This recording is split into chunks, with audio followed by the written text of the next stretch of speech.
أعوذ بالله من الشيطان الرجيم بسم الله الرحمن الرحيم وأقسموا بالله جهد أيمانهم لا يبعث الله من يموت بلى وعدا عليه حقا ولكن أكثر الناس لا يعلمون وأقسموا اور انہوں نے قسمیں اٹھائیں باللہ اللہ تعالی کی اللہ کی قسمیں اٹھائیں جہد ایمانہم اپنی پکی قسمیں جہد مشقت کو کہتے ہیں بڑی محنت سے کیے ہوئے کام کو تو ایمانہم یمین کی جمع ایمان یعنی قسم بڑی پکی اور اہتمام سے انہوں نے اللہ کی قسمیں اٹھائیں اور اس اہتمام سے زور دے کر قسمیں اٹھا کے کہا لا یبعث نہیں اٹھائے گا اللہ تعالی من اس کو جو یموت مر جائے گا جو مر جائے گا اللہ اس کو نہیں اٹھائے گا۔ یہ مشرکین مکہ کی باتیں کچھ اب آ رہی ہیں، ان کے کچھ اعتراضات۔ ایک اعتراض ان کا یہ تھا کہ جب مر جائیں گے تو مرنے کے بعد ہم نے دوبارہ نہیں اٹھنا۔ ایمان اور کفر کے بہت سارے فرق ہیں، ان میں سے ایک فرق یہ بھی ہے ایمان والے یقین رکھتے ہیں کہ ہم نے مرنے کے بعد دوبارہ اٹھنا ہے، اللہ نے ہمیں اٹھانا ہے، زندگی کا حساب لینا ہے، پھر جنت دوزخ کے فیصلے ہونے ہیں۔ کافروں کو اس بات کا یقین نہیں ہے، وہ کہتے ہیں نہیں مر جائیں گے، مرنے کے بعد دوبارہ نہیں اٹھنا۔ وہ کہتے ہیں اگر تم کہتے ہو کہ اٹھنا ہے تو آج تک اٹھا ہے بنا، یعنی ان کی عقل اتنا کام نہیں کرتی کہ اس چیز کا تعلق دنیا کے ساتھ نہیں ہے، آخرت کے ساتھ ہے۔ تو اللہ سبحانہ و تعالیٰ نے یہاں پر ان کے اس اعتراض کو نقل کیا کہ کتنا زور دے کر وہ بات کرتے ہیں۔ اللہ کے رسول کہتے ہیں کہ مرنے کے بعد دوبارہ اٹھنا ہے، وہ کہتے ہیں قسمیں اٹھا کر کہ اللہ نے اٹھانا ہی نہیں ہے۔ عقلوں سے اتنے عاری کہ اللہ کی قسم اٹھاتے، اقسموا باللہ اللہ کی قسم اٹھاتے، گویا کہ اللہ کو مانتے تھے لیکن اللہ کی ناقدری اتنی کرتے کہ اللہ تعالیٰ کی اس اختیار کو تسلیم کرنے کے لیے تیار ہی نہ ہوتے کہ اللہ نے دوبارہ اٹھانا ہے یا اللہ میں اتنی طاقت ہے کہ وہ دوبارہ اٹھا دے۔ یہ شرک کی وجہ سے جو خرابیاں پیدا ہوتی ہیں وہ یہ کہ بندہ بظاہر اللہ کو مان رہا ہوتا ہے لیکن اللہ سبحانہ و تعالیٰ کی ناقدری بھی ساتھ ساتھ کر رہا ہوتا ہے۔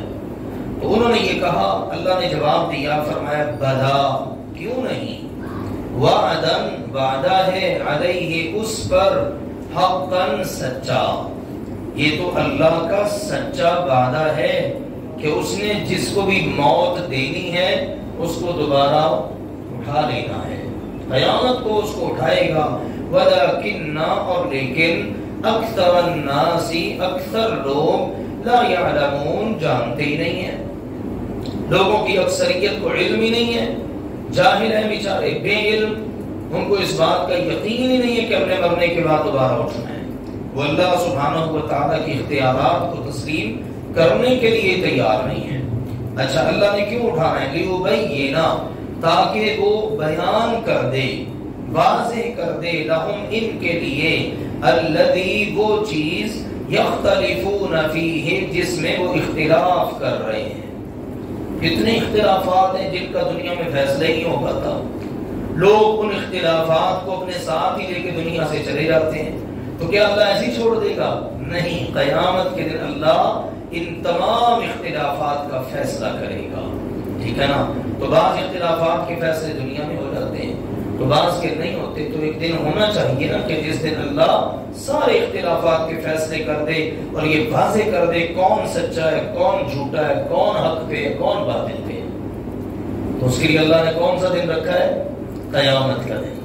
تو دیکھیے کتنا بڑا اللہ نے مقصد ذکر کیا، اللہ نے اس لیے اٹھانا ہے تاکہ اللہ لوگوں کے اختلافات کا ان کے درمیان فیصلہ کر دے، وَلِيَعْلَمَ اور تاکہ جان لیں، الَّذِينَ وہ لوگ، کفروا جنہوں نے کفر کیا، انہم کے بے شک وہ کانو تھے کاذبین جھوٹے.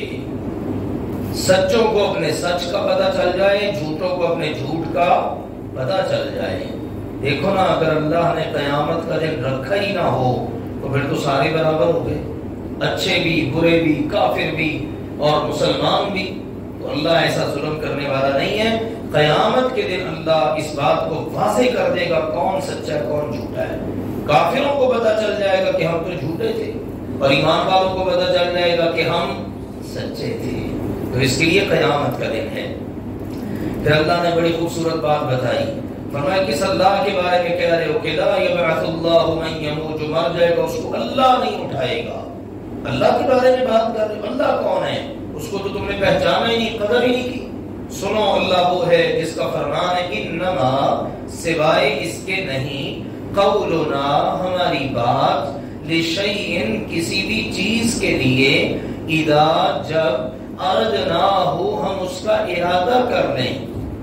جب ہم کسی کام کا، کسی چیز کا، اس کے وجود میں لانے کا صرف ارادہ کرتے ہیں، ان نقول، تو صرف یہ ہے کہ ہم کہتے ہیں لہو، اس سے، کن، ہو جا، فیکون، تو وہ ہو جاتا ہے. اللہ تعالیٰ کو پھر اٹھ کے آنا نہیں پڑتا، اللہ تعالیٰ کو کام کرنا نہیں پڑتا. یہ نہیں ہے کہ اللہ ذوالجلال والاکرام خود آگے بڑھ کر کام کرے، اپنے ہاتھوں کا استعمال کرے، نہیں. اللہ کا بس آرڈر چلتا ہے. اس نے کہنا ہے کن، یہ دو حرف پر مشتمل کلمہ اللہ سبحانہ و تعالیٰ کی طرف سے یہ صادر ہوتا ہے اور کام فوراً ہو جاتا ہے. دیکھیے کن کے بعد آگے یکون کے اوپر ہے فا. یہ فا اس بات کا فائدہ دیتی ہے ادھر آرڈر جاری ہوا، ادھر کام ہو گیا. اب کسی کام میں یا کسی چیز میں یہ مجال نہیں ہے کہ وہ تاخیر ہی کر دیں. اب اس آیت سے بات بھی ثابت ہوئی ہے کہ اللہ سبحانہ و تعالیٰ کلام کرتا ہے. یہ اللہ کی صفات ہیں. اللہ سنتا بھی ہے، اللہ دیکھتا بھی ہے، اللہ تعالیٰ بولتا بھی ہے، اللہ تعالیٰ کلام فرماتا ہے. تو یہ ساری اللہ کی کیا ہے؟ صفات. لیکن یہ اللہ کی مخلوق جیسی نہیں ہے. یہ نہیں کبھی بھی سوچنا ہم بھی بولتے ہیں اللہ بھی بولتا ہے، معاذ اللہ جس طرح ہم بولتے ہیں اللہ ویسے بولتا ہے. نہیں، جیسے اللہ کی شایان شان. اللہ بھی سنتا ہے، ہم بھی سنتے ہیں. کیا اللہ کا سننا ہمارا سننا برابر ہے؟ بالکل بھی نہیں. اللہ ویسے سنتا ہے جیسے اللہ کی شایان شان. لیس کمثلہ شیء، اللہ جیسی چیز تو دنیا میں ہے ہی کوئی نہیں. اس کا کلام کرنا، اس کا سننا، اس کا دیکھنا، اس کا جاننا، یہ سب کچھ ہے. اس کا غصے میں آنا، اس کا محبت کرنا، یہ ساری اس کی صفات ہیں. لیکن کیسی ہے؟ جیسی اس کی شایان شان ہے. والذین، اور وہ لوگ، ہاجروا، جنہوں نے ہجرت کی، فی اللہ، اللہ کی خاطر، من بعد، اس کے بعد، ما ظلموا، کہ ان پر ظلم کیا گیا، ظلم کے پہاڑ توڑے گئے، تو آخر انہیں اللہ کی خاطر اپنے گھر بار کو، وطن کو، عزیزوں کو، رشتہ داروں کو چھوڑنا پڑا، وہ نکل پڑے. اللہ نے فرمایا لنبوئنہم، ضرور بالضرور ہم ان کو ٹھکانہ دیں گے، فی الدنیا، دنیا میں، حسنۃ، اچھا، وَلَأَجْرُ الْآخِرَةِ، اور البتہ آخرت کا اجر، اکبر، سب سے بڑا ہے. آخرت میں جو ان کو اجر ملنا ہے اس کا تو وہم و گمان بھی نہیں ہے، وہ تو کہیں بڑا ہے. لو کانوا، کاش کہ وہ، یعلمون، جان لیں. یہ آیات مبارکہ مکہ مکرمہ میں نازل ہوئی اور ان حالات میں نازل ہوئی کہ جب مسلمانوں پر بہت زیادہ ظلم ڈھایا جا رہا تھا. آخر کار 100 سے کچھ کم یا زیادہ مردوں عورتوں نے حبشہ کی طرف ہجرت کی، اور ان ہجرت کرنے والوں میں سیدنا عثمان رضی اللہ تعالی عنہ اور ان کی اہلیہ ہمارے پیارے نبی کریم صلی اللہ علیہ وسلم کی بیٹی سیدہ رقیہ بھی تھی رضی اللہ عنہ. اس جوڑے نے بھی مکہ سے حبشہ کی طرف ہجرت کی. پھر اس کے بعد اللہ سبحانہ و تعالی نے بڑا وہاں پر مقام دیا. نجاشی جو حبشہ کا بادشاہ تھا اس کے دل میں ان کا بڑا مقام بن گیا. اس کے بعد پھر اللہ تعالیٰ کی قدرت ہے، دوسری بار پھر ہجرت ہوئی حبشہ کی طرف. پھر تیسری بار جو ہجرت ہوئی نا وہ مدینہ کی طرف ہوئی. وہاں پھر جو اللہ نے مقام دیا وہ تو سب کو ہی پتہ ہے. پھر سبحان اللہ 50 سال کے عرصے میں ہی تقریباً اسلام دور دور تک پھیل گیا. یہی مہاجرین تھے جنہوں نے ہجرتیں کی. اللہ سبحانہ و تعالیٰ نے ان کو پھر وہ مقام دیا, وہ عزتیں دی, وہ عظمتیں عطا کی کہ پوری دنیا پر ان کی حکمرانی قائم ہو گئی. تو اللہ نے اپنے وعدے ان کے حتمی کو پورے فرمائے. تو اللہ تعالیٰ نے فرمایا یہ تو دنیا میں ہے نا, ایک جھلک اللہ نے دکھائی ہے. آخرت میں جو اجر ملنا ہے وہ تو کہیں بڑا ہے. آخرت کے اجر کا تو کوئی تصور بھی نہیں کر سکتا. اللہ تعالیٰ نے آخرت میں کس قدر اجر عطا کرنا ہے. کاش کے لوگوں کو پتہ چل جائے, مشرکین کو پتہ چل جائے تو وہ کبھی بھی ان کو ہجرت کرنے پر مجبور نہ کریں. ان کو پتہ چل جائے تو جنہوں نے ہجرت کی ہے وہ بڑے مطمئن ہو کہ اللہ تیرا شکر ہے ہم نے تیری خاطر ہجرت کی ہے, دنیا میں تو نے اتنا نوازا ہے تو آخرت میں تو پتہ نہیں کیا اجر ملے گا.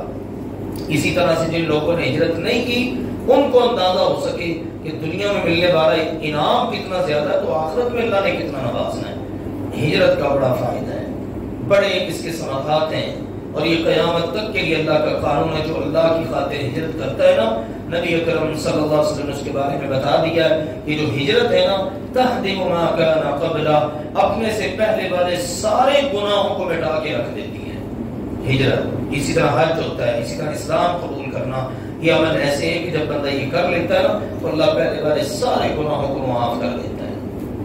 اور اللہ تعالیٰ کا وعدہ ہے وَمَن يُهَاجِرْ فِي سَبِيلِ اللَّهِ, جو اللہ کی راہ میں ہجرت کرتا ہے یجد مراغما کثیرا, اللہ سے بہت زیادہ وہ انعام پائے گا.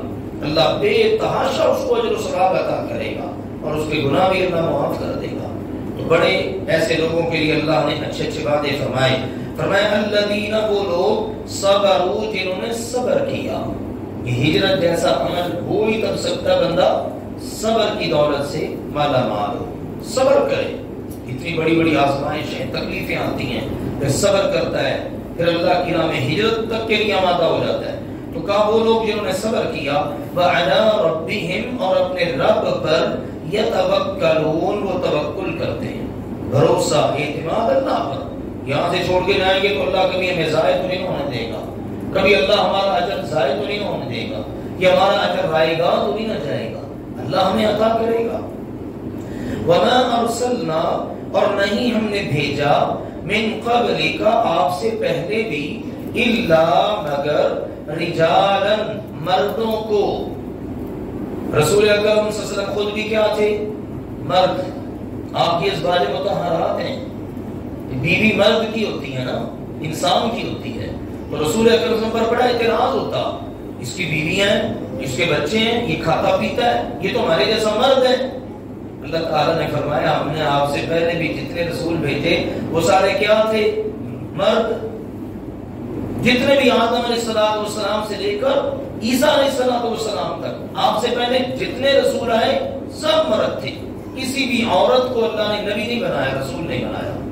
تو سارے کے سارے مردوں کو ہی اللہ نے رسول بنایا ہے, جو بھی رسول بنے. تو اللہ نے کہا ہم نے آپ سے پہلے بھی جو رسول بنائے نا وہ مرد تھے, نوحی, ہم وحی کرتے, الیہم, ان کی طرف. بعض عورتوں نے بھی دعوے کیے ہیں. رسول اکرم صلی اللہ علیہ وسلم کے بعد کئی عورتیں بدبخت ایسی وجود میں ہیں جنہوں نے کہا ہم نبی ہیں, رسول ہیں, معاذ اللہ, ثم معاذ اللہ. ٹھیک ہے نا. تو اللہ نے کہا ہم وحی جو ہے نا وہ مردوں کی طرف کرتے, ان کو ہم نے چنا, ہم نے انتخاب کیا. فاسألوا, بس سوال کر لو, اہل الذکر, ذکر والوں سے, نصیحت والوں سے. اس سے مراد ہے یہود و نصارا جن کے پاس تورات ہے, انجیل ہے, صحیفے, ان سے پوچھ لو. ان کنتم, اگر ہو تم, لا تعلمون, نہیں جانتے. اگر تمہیں علم نہیں ہے تو کن سے پوچھ لو؟ علم والوں سے پوچھ لو. ٹھیک ہے نا. تو اللہ نے یہ بات واضح کر دی. اسی پتہ چلا کہ اگر کسی کو کسی مسئلے کا پتہ نہ ہو تو اس کے بارے میں خود سے لب کشائی کرنے کی بجائے علم والوں سے پوچھ لینا چاہیے. ہمارے معاشرے کا بڑا المیہ ہے, آپ دین کے بارے میں ذرا سی کہیں کوئی بات کریں نا, کئی قسم کی باتیں لوگ آپ کو بتانا شروع کر دیں گے. یہ بھی مسئلہ ہے, یہ بھی مسئلہ ہے. ٹھیک ہے نا. لوگوں کو سرے سے نہ کوئی دلیل کا پتہ ہوتا ہے, نہ ان کے پاس اس کے بارے میں کوئی علم ہوتا ہے, اور اللہ کی شریعت کے بارے میں باتیں کرنا شروع کر دیتے ہیں. دو چیزیں ہیں, ایک صحت کا معاملہ, جسمانی بیماریاں, اور دوسرا شریعت کا معاملہ. آپ ذرا سی کسی کے سامنے بیٹھ کے بات میرے سر میں درد ہو رہی ہے، میرے پیٹ میں درد ہو رہی ہے، آپ کو کتنے نسخے لوگ بتا دیں گے، یہ کر لیں وہ کر لیں، حالانکہ بڑا سنگین مسئلہ ہے۔ اسی طرح آپ لوگوں سے کوئی دین کی بات کر لیں، حتیٰ کہ کتنی بار ایسا ہوتا ہے کسی عالم سے بات کر رہے ہوتے ہیں، کوئی سوال کرنے والا سوال کرتا ہے، ارد گرد بیٹھے ہوئے لوگ ابھی وہ عالم صاحب سوال کا جواب نہیں دے پاتے کہ دائیں بائیں بیٹھے ہوئے لوگ جناب وہ چیلے چمچے میں بات کرنا شروع کر دیتے ہیں۔ اب اندازہ کریں، حالانکہ شریعت کا معاملہ اتنا اہمیت کا، یہ دونوں چیزیں اگر آپ کے کوئی نسخہ بتانے سے کسی نے اس کو استعمال کر لیا اور اس کی جان چلی گئی، قیامت کے دن آپ قاتلوں کے صف میں کھڑے ہوں گے۔ آپ نے کسی کو مسئلہ بتا دیا، وہ مسئلہ آپ کو علم نہیں ہے، دلیل آپ کے پاس نہیں ہے، تو اللہ کے نبی نے فرمایا قیامت کے دن جہنم کی آگ سے بنی ہوئی لگام پہنائی جائے گی۔ اتنا سنگین مسئلہ ہے، لیکن لوگوں کو اس بات کی پرواہ نہیں ہے۔ پھر ایک طبقہ ایسا ہے جو کہتا نہیں کہ بس آنکھیں بند کر کے چل پڑو، جو علماء بتائیں، مفتیان نظام بتائیں، بس اس کو کیا کہتے ہیں؟ تقلید۔ تقلید کے لیے دلیل پیش کی جاتی، دیکھو جی اللہ کہتا ہے اگر تمہیں علم نہیں ہے تو اہل علم سے پوچھ لو۔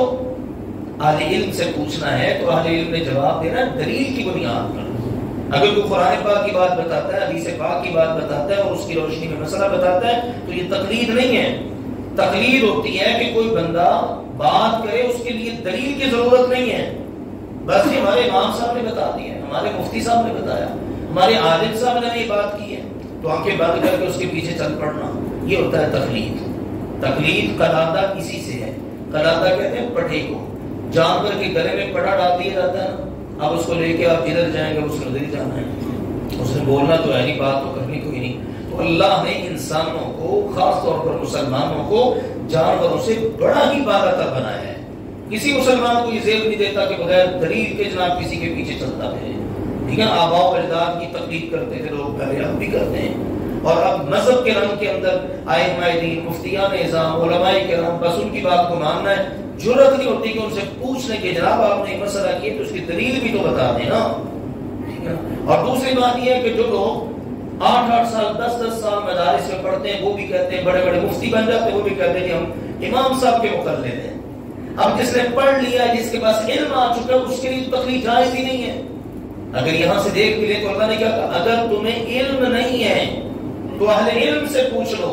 اب جس کے پاس علم ہے اس کے لیے تقلید کی گنجائش کہاں سے نکلتی ہے؟ اس لیے تقلید نہیں کرنی چاہیے، اتباع کرنی چاہیے، اطاعت کرنی چاہیے۔ کس کی کرنی ہے؟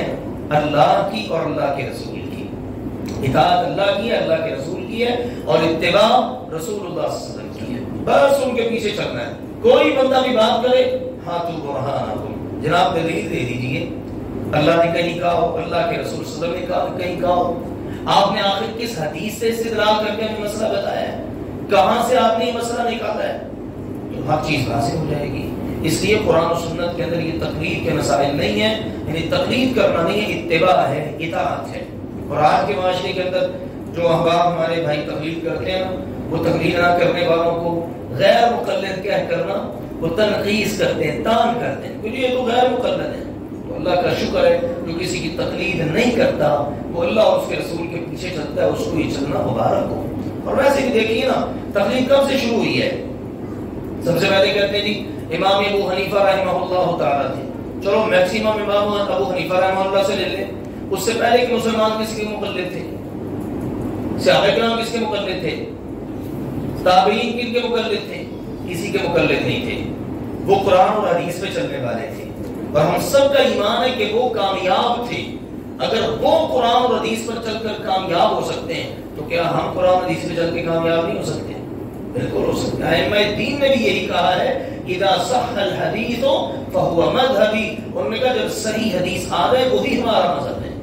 ائمہ دین تو یہ کہیں، اور یہاں تک کہہ دیں کہ اگر ہماری بات اللہ اور اللہ کے رسول کی بات کے تمہیں برعکس نظر آئے نا، ہماری بات چھوڑ دو، اللہ رسول کی مان دو، وہ بری ذمہ ہو چکے ہیں۔ آج ہم ان کی باتیں مان کر، دلیل بنا کر ہم جناب قرآن اور حدیث سے جان چھڑاتے ہیں، ایسا نہیں کرنا چاہیے۔ دیکھیے اللہ نے پھر اگلی بات کی کہ اہل علم سے پوچھ لو اگر تمہیں علم نہیں ہے۔ اب انہوں نے مسئلہ بتانا تو کہاں سے؟ بالبینات، واضح دلائل سے، اپنے پاس سے نہیں، وہ دلیل دیں گے، قرآن پاک کی یہ بات ہے، حدیث پاک کی یہ بات ہے، والزبوری، اور اسی طرح پہلے دلائل سے، یعنی اگر آپ اہل کتاب سے بات پوچھیں گے تو وہ صحیفوں سے پڑھ کر سنائیں، موسیٰ علیہ السلام کے صحیفے ہیں، تورات سے پڑھ کے سنا دیں، انجیل سے پڑھ کے سنا دیں کہ باقی یہ بات ہے اللہ نے جتنے رسول نبی بھیجے نا وہ سارے کے سارے مرد تھے، ٹھیک ہے نا، وہ تمہیں یہ بتائیں گے۔ اسی طرح اگر تم کسی سے مسئلہ پوچھتے ہو تو وہ تمہیں قرآن اور حدیث سے دلائل کے ساتھ اور باقاعدہ پوری طرح کتابوں سے پڑھ کر بتائیں ہاں جناب یہ مسئلہ اس کا یہ حل ہے۔ اللہ نے فرمایا وَأَنزَلْنَا، اور ہم نے نازل کیا الیک آپ صلی اللہ علیہ وسلم کی طرف الذکر، ذکر قرآن پاک اور حدیث پاک، یہ دونوں ہی الذکر کے اندر آتی ہیں، لِتُبَيِّنَ تاکہ آپ بیان کر دیں، للناس انسانوں کے لیے، ما نزل جو کچھ نازل کیا گیا الیہم ان کی طرف۔ سب سے پہلے اور بڑے مفسر ہیں محمد کریم صلی اللہ علیہ وسلم، اسی لیے قرآن پاک کی سب سے اولین تفسیر ہے قرآن کی تفسیر قرآن سے کی جائے، اور اس کے بعد دوسرے نمبر کی سب سے اہم تفسیر ہے کہ رسول پاک صلی اللہ علیہ وسلم تفسیر کر دیں۔ کتنے مواقع پر ایسا ہوا ہے صحابہ کرام کو کوئی بات سمجھ نہیں آئی تو انہوں نے اللہ کے نبی سے پوچھ لی، اللہ کے نبی نے بات کو خود بتا دیا بھائی اس آیت کی تفسیر ہے، تو اللہ نے کہا جو کچھ ان کی طرف نازل کیا گیا نا آپ ان کے لیے کھول کر اس کو بیان کر دیں، وَلَعَلَّهُمْ اور تاکہ یہ یتفکرون غور و فکر کریں، قرآن پاک کی باتوں پر احادیث پر بھی کیا کرنا ہے، فکر، غور، سوچنا ہے، سمجھنا ہے، اس کو عقل کا استعمال کرنا ہے، یہاں بھی آنکھیں بند کر کے گر نہیں پڑنا، میری فلاں نے ہمیں آیت سنا دی ہے چلو جی اندھے ہو کر گر پڑو، جب اللہ اور اللہ کے رسول کی باتوں پر توجہ ہے کہ یہ تفکر غور و فکر کرو تو اللہ رسول کی بات سے بڑھ کر کسی کی بات ہو ہی نہیں سکتی، اس کو آنکھیں بند کر کے کیسے تسلیم کیا جا سکتا ہے؟ اس لیے اللہ کے کلام کو سمجھنا چاہیے، کتنی خوبصورت باتیں ہوتی ہیں اللہ کے کلام میں، ہمیں دعوت غور و فکر دی جاتی ہیں، عقل کو استعمال کرنے کا کہا جاتا ہے، ہمیں علم دیا جاتا ہے، ہمیں سوچنے سمجھنے کی صلاحیتوں کو استعمال کرنے کی دعوت دی جاتی ہے، یہ ہے اللہ سبحانہ و تعالیٰ کے کلام کا پیغام۔ اللہ ہمیں قرآن پاک کو سمجھنے کی توفیق عطا فرمائے۔ وَأَقْسَمُوا بِاللَّهِ جَهْدَ أَيْمَانِهِمْ، اور انہوں نے اللہ کی بڑی پکی قسمیں اٹھائیں اور اٹھا کر کہا لا يبعث اللہ من يموت، جو مر جائے گا اللہ اس کو نہیں اٹھائے گا، بلا وعدا علیہ حقا، کیوں نہیں، اللہ کا وعدہ ہے اللہ پر سچا، ولكن اکثر الناس لا يعلمون، اور لیکن اکثر لوگ نہیں جانتے، ليبين لهم الذي يختلفون فيه، تاکہ اللہ تعالیٰ ان کے لیے اس سب کو بیان کر دے جس میں یہ اختلاف کرتے ہیں، وَلِيَعْلَمَ الَّذِينَ كَفَرُوا أَنَّهُمْ كَانُوا كَاذِبِينَ، اور تاکہ کافر لوگ جان لیں کہ وہ جھوٹے تھے، إِنَّمَا قَوْلُنَا لِشَيْءٍ إِذَا أَرَدْنَاهُ أَن نَّقُولَ لَهُ كُن فَيَكُونُ، سوائے اس کے نہیں ہماری تو بات کسی بھی چیز کے لیے جب ہم اس کا ارادہ کر لیں صرف یہی ہوتی ہے کہ ہم اس سے کہتے ہیں ہو جا تو وہ ہو جاتی ہے۔ والذین ہاجروا فی اللہ من بعد ما ظلموا، اور وہ لوگ جنہوں نے اللہ کی خاطر ہجرت کی اس کے بعد کہ ان پر ظلم کیا گیا، لنبوئنہم فی الدنیا حسنہ، ہم انہیں دنیا میں بہترین ٹھکانہ عطا کریں گے، وَلَأَجْرُ الْآخِرَةِ أَكْبَرُ، اور البتہ آخرت کا اجر تو سب سے بڑا ہے، لَوْ كَانُوا يَعْلَمُونَ، کاش کہ یہ لوگ جانتے ہوتے، الَّذِينَ صَبَرُوا عَلَىٰ رَبِّهِمْ يَتَوَكَّلُونَ، وہ لوگ جنہوں نے صبر کیا اور اپنے رب پر وہ توکل کرتے ہیں، وَمَا أَرْسَلْنَا مِن قَبْلِكَ إِلَّا رِجَالًا نُوحِي إِلَيْهِمْ، اور ہم نے آپ سے پہلے بھی جتنے رسول بھیجے وہ سب کے سب مرد ہی تھے، ہم ان کی طرف وحی کرتے، فَاسْأَلُوا أَهْلَ الذِّكْرِ إِن كُنتُمْ لَا تَعْلَمُونَ، اگر تمہیں علم نہ ہو تو اہل علم سے، اہل ذکر سے، اہل کتاب سے پوچھ لو، بِالْبَيِّنَاتِ وَالزُّبُرِ، دلائل اور کتاب کی روشنی میں بات کریں، صحیفوں کی روشنی میں بات کریں، وَأَنزَلْنَا إِلَيْكَ الذِّكْرَ، اور ہم نے آپ کی طرف ذکر نازل کیا ہے، لِتُبَيِّنَ لِلنَّاسِ مَا نُزِّلَ إِلَيْهِمْ، تاکہ آپ لوگوں کے لیے وہ سب بیان کر دیں جو ان کی طرف نازل کیا گیا ہے، وَلَعَلَّهُمْ يَتَفَكَّرُونَ، اور تاکہ وہ غور و فکر کریں۔ سبحانک اللہم و بحمدک، اشہد ان لا الہ الا انت، استغفرک۔